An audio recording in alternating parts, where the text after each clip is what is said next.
The fear and the fascination continues with Bill Weir. This is Jerusalem, where three major religions were born and now collide, though there are similarities between them.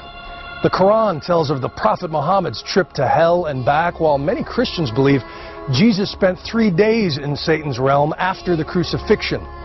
But it seems that return trips to the great beyond are not reserved for holy men alone.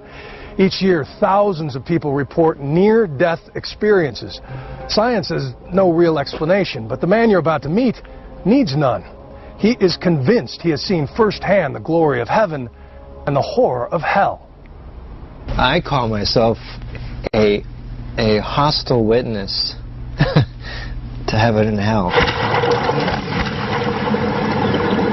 The first time he died, Matthew DeVal was 12, trying to swim the entire length of a pool underwater.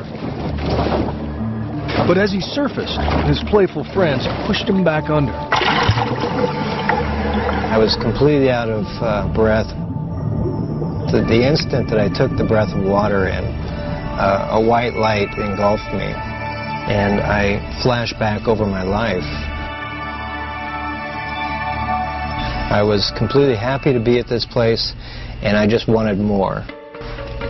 And out of the middle of the light came an individual, just a beautiful creature, and it was Jesus Christ. And he grabbed me by the wrist and said, "You got to go back." I'm instantly on the side of the pool, on my back.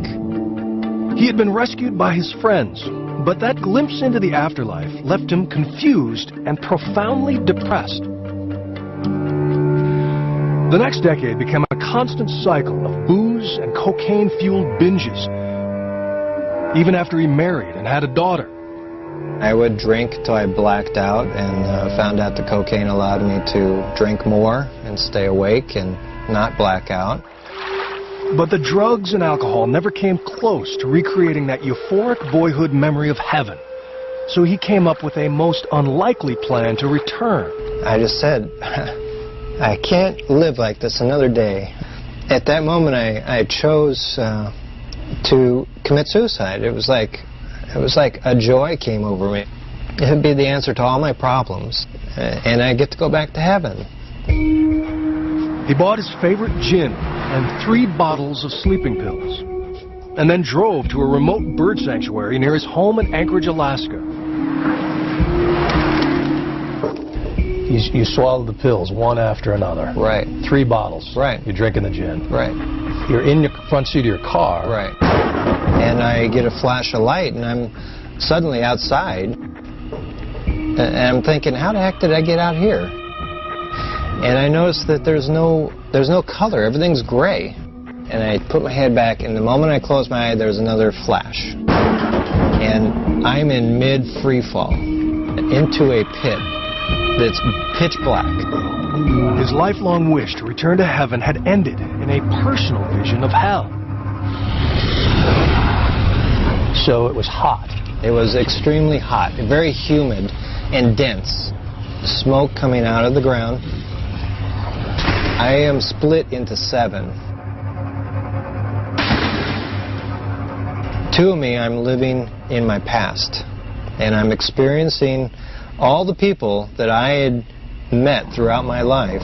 They would come to me and get within my face and start pushing and screaming, and I would relive a moment that I'd caused them pain.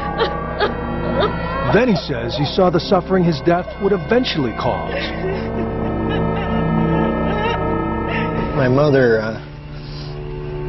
I was there when she collapsed, finding out I was dead from suicide. My daughter, she was 18, and she's sitting on the floor contemplating suicide because I wasn't there for her. I was on my hands and face, weeping, not just crying, but weeping for Jesus to save me. How did you get out? I was pretty much lifted up by the back of my neck and slowly, very slowly lifted out of this pit. A voice told me, "You have work to do, and if you continue to live the life you are, this is where you're going to spend eternity. Matthew says he woke up a day later back in his apartment. How he got there remains a mystery. So did Matthew actually visit hell? Or was his journey a drug-fueled hallucination? Or a trick played by neurons frantically firing in a dying brain? I think it's a very viable hypothesis. Counselor and educator Jan Holden has interviewed hundreds of people who are convinced they've been to the other side and back.